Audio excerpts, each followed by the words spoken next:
Welcome back दोस्तों। पहले तो आप मुझे ये बताइए कि ये विनोद भाई साहब कौन है। सर हर जगह देखो एक ही नाम। तो खैर हमको क्या, बहुत ही दिनों से इस मूवी की रिक्वेस्ट आ रही थी।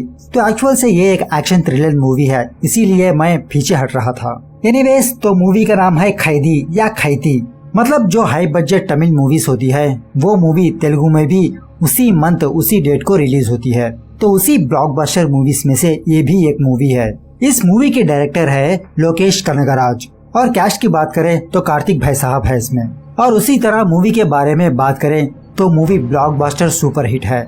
मैं आपको हाईली रिकमेंड करूंगा कि ये मूवी आप जरूर एक ना एक बार जरूर देख लेना। मतलब ये मूवी आपको अपने सीट से जकड़े हुए रहती है, उतने थ्रिलिंग सीन्स इसमें मौजूद है।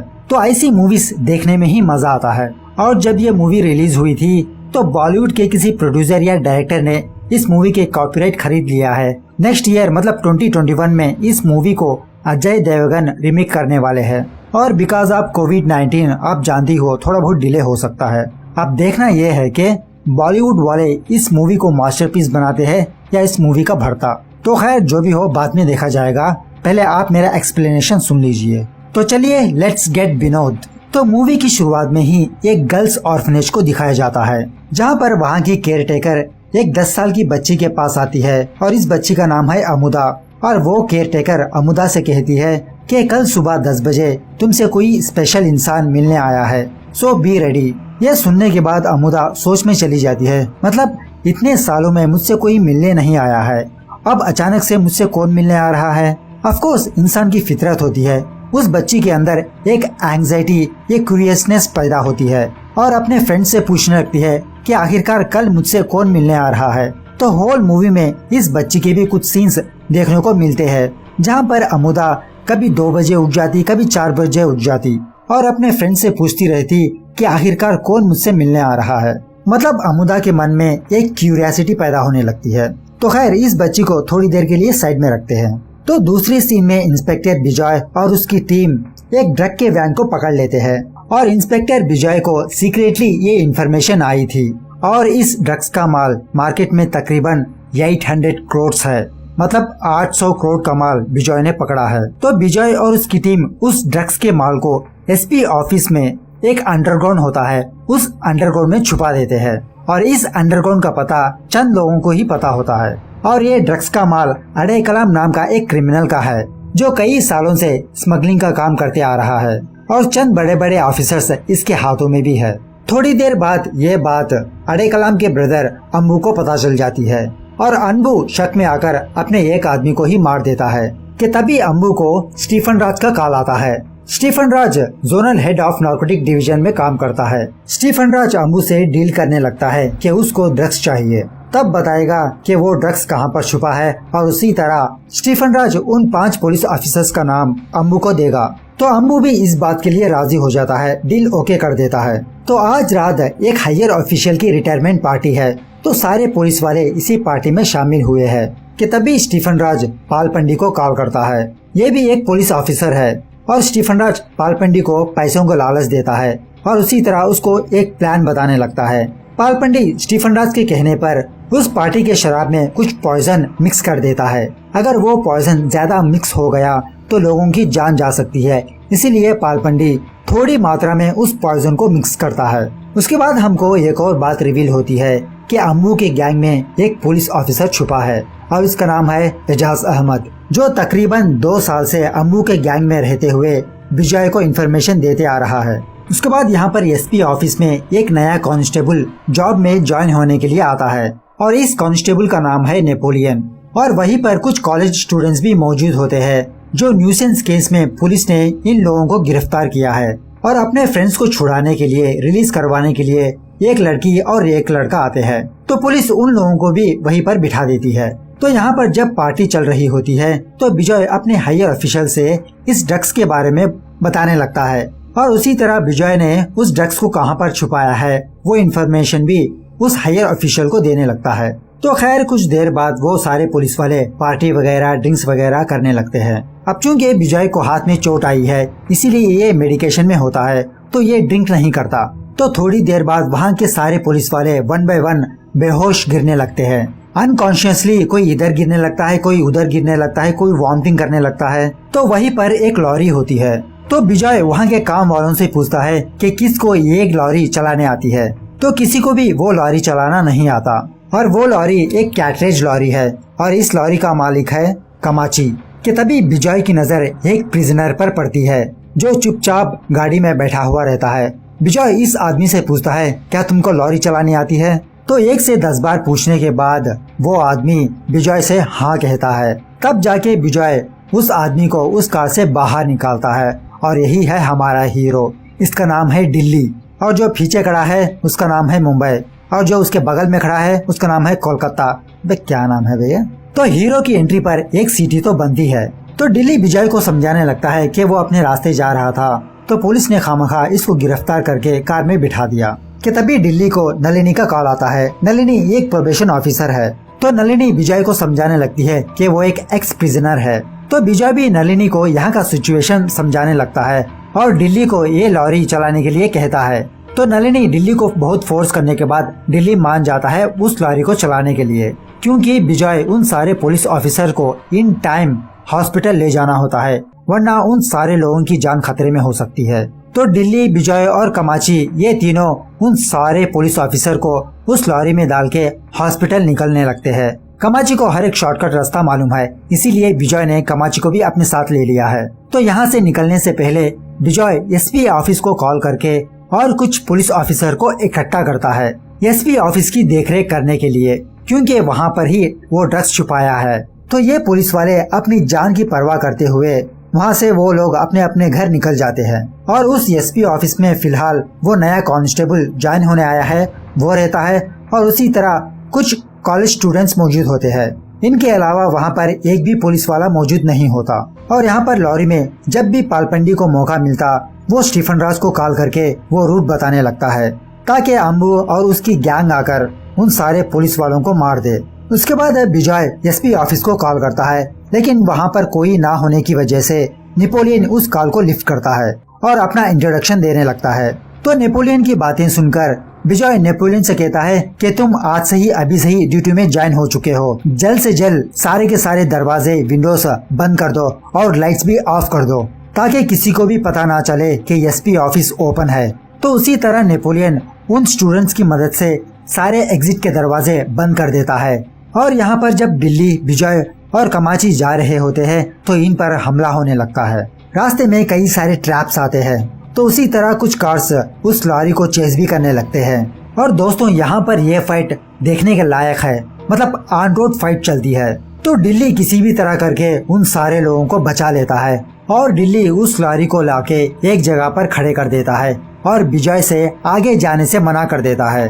तो विजय दिल्ली को उसकी बेटी का वास्ता देकर डरा धमकाने लगता है और गाड़ी निकालने के लिए कहता है। दिल्ली के पास और कोई ऑप्शन नहीं होता तो वो लॉरी को आगे बढ़ाने लगता है। तो यहाँ पर अम्बू के कुछ आदमी एसपी ऑफिस आते हैं, तो वो देखते हैं कि एसपी ऑफिस सारी की सारी क्लोज है और उसी तरह वहाँ की लाइट्स भी ऑफ है। तो मौका देखकर एजाज विजय को ये मैसेज करता है कि ये लोग एसपी ऑफिस के पास है और अंदर कुछ लोग मौजूद है। तो यहाँ पर कुछ दूर आने के बाद कुछ गुंडे भीड़ से उस लॉरी के सामने आ जाते हैं। यहाँ पर मैं आपको एक और बात बताना भूल गया। अम्बू अपने सारे गैंग को इकट्ठा करके ये बताता है कि जो कोई भी उन 5 पुलिस ऑफिसर का सर मुझे ला के देगा तो उनको लाइफ सेटलमेंट रिवॉर्ड मिलेगा। तो इसीलिए कई सारे गैंग्स विजय के सामने आने लगते हैं उन पुलिस ऑफिसर्स को मारने के लिए। तो इन गुंडों को देखकर दिल्ली इस लॉरी को आगे ले जाने से मना कर देता है और विजय से एक वादा लेने लगता है कि वो दिल्ली की बेटी को एक अच्छी लाइफ देगा, एक अच्छे स्कूल में पढ़ाएगा। तो फिलहाल तो विजय दिल्ली की बात को मान लेता है। उसके बाद यहाँ पर एक और धांसू फाइट होती है। ये फाइट भी देखने के लायक है। यहाँ पर अम्बू अपने सारे आदमियों को लेकर एसपी ऑफिस पहुँचता है उस माल को हासिल करने के लिए, क्योंकि स्टीफन राज अम्बू को बता दिया था कि वो ड्रग्स कहाँ पर छुपा है। उसके बाद विजय नेपोलियन को वीडियो कॉल करता है और इस ड्रग्स के साथ कुछ आदमी भी पकड़े गए थे। उन प्रिजनर से एक डील बात करने लगता है कि बाहर अम्बू और उसके लोग अपने घर चले जाए तो विजय इन सारे प्रिजनर्स को रिलीज कर देगा और जो ड्रग्स अम्बू ढूंढ रहा है वो यहाँ पर मौजूद नहीं है। तो यही बात वहाँ का एक प्रिजनर अम्बू को बताने लगता है, तो अम्बू भी ये डील को ओके कर देता है। और नेपोलियन उस सेल को जब ओपन करने जाता है कि तभी विजय फिर से नेपोलियन को कॉल करके रोक देता है और उस सेल में जो प्रिजनर्स है उनके नाम पूछने को कहता है। तो देखते ही देखते प्रिजन से ही एक आदमी नेपोलियन को पकड़ लेता है और वो कोई नहीं अड़े कलाम है, यानी अम्बू का बड़ा भाई, इस गैंग का लीडर। तो नेपोलियन किसी भी तरह करके उसके चंगुल से बाहर आता है। ये देखने के बाद बाहर से अम्बू और उसके आदमी उस एसपी ऑफिस में घुसने की कोशिश करते हैं। वो अंदर एंटर होने का इधर उधर दरवाजा ढूंढने लगते हैं, लेकिन सारे के सारे दरवाजे क्लोज होते हैं कि तभी अड़े कलाम उस प्रिजन के खिड़की से अम्बू को आवाज लगाने लगता है।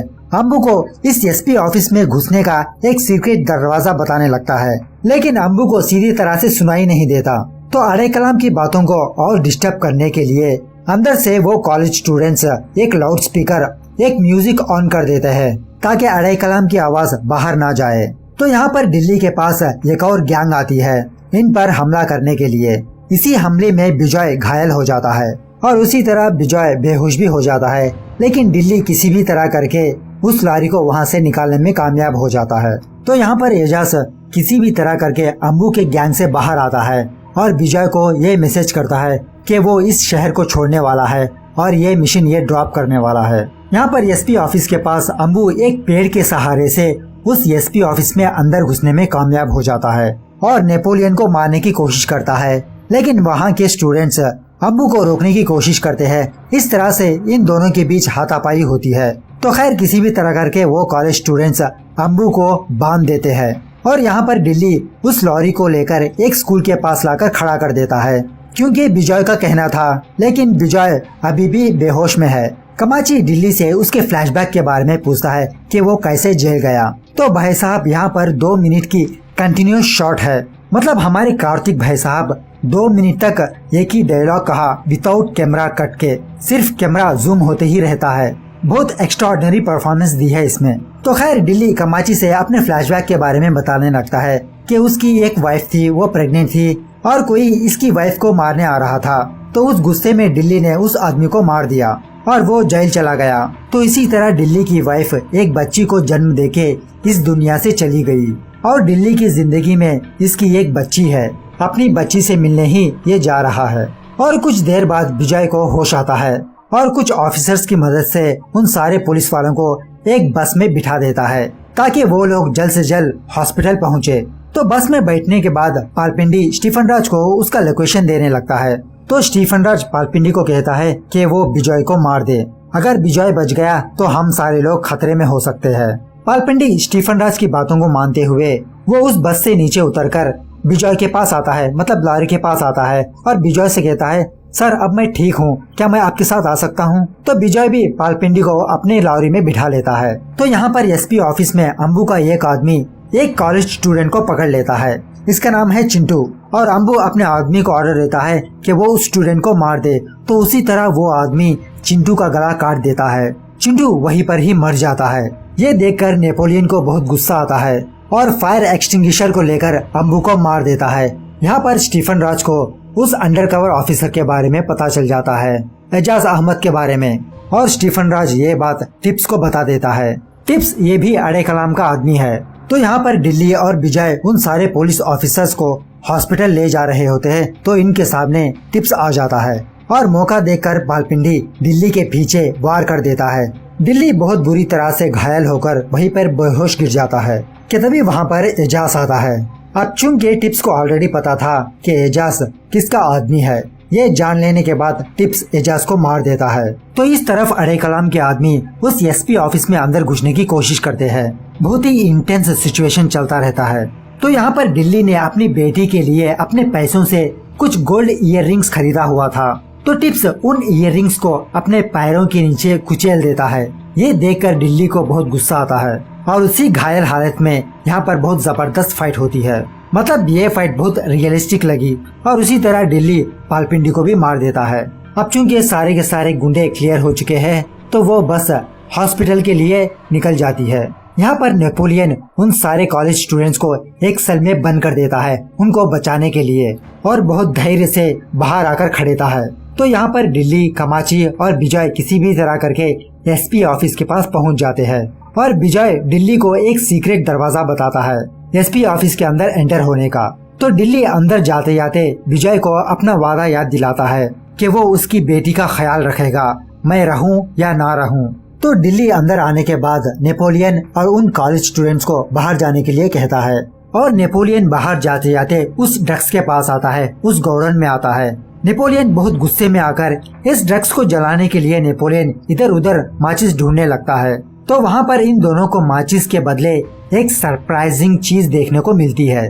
वो क्या है आपको आगे पता चलेगा। तो अड़े कलाम के लोग उस एसपी ऑफिस का एक दो दरवाजा तोड़ के अंदर आ ही जाते हैं और यहाँ पर हमको ये बात पता चलती है कि वो चीज और कुछ नहीं, एक धांसू मशीन गन है, एक हाई पावर गैटलिंग गन। ये लोग इस मशीन गन को देखकर ये समझते हैं कि ये कोई मच्छर मारने वाली मशीन होगी। तो दिल्ली जब उस गन को ऑन करता है तो वो चलती नहीं।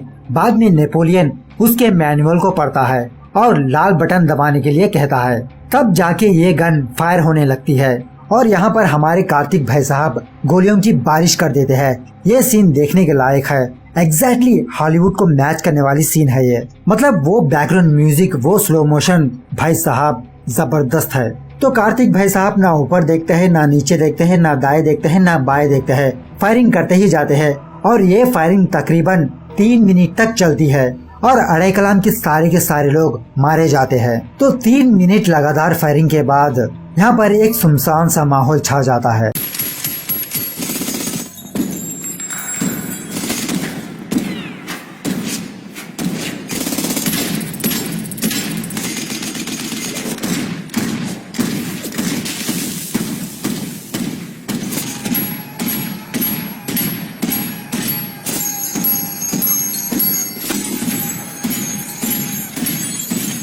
तो इन सारे पुलिस ऑफिसर्स को इन टाइम हॉस्पिटल लाने की वजह से इन सारे लोगों की जान बच जाती है और उसी तरह स्टीफन राज भी गिरफ्तार हो जाता है। तो फाइनली नलिनी दिल्ली के बेटी को दिल्ली के पास लाती है।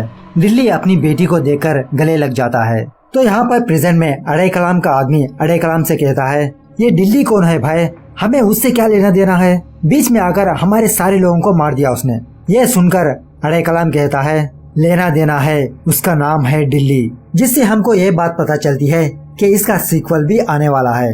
तो एक्चुअल में एग्जैक्टली यही है। मतलब खैदी अपार सफलता के बाद डायरेक्टर भाई साहब ने इसका सीक्वल निकालने के लिए डिसाइड कर लिया।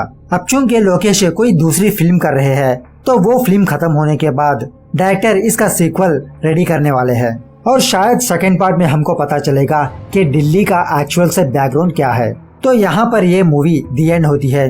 तो दोस्तों मेरी मानो तो आप ये मूवी तमिल या तेलुगु लैंग्वेज में जरूर देखना, आप बॉलीवुड का इंतजार मत करना। तो खैर जाते जाते ये बच्चा जो बोल रहा है वो करके जाना।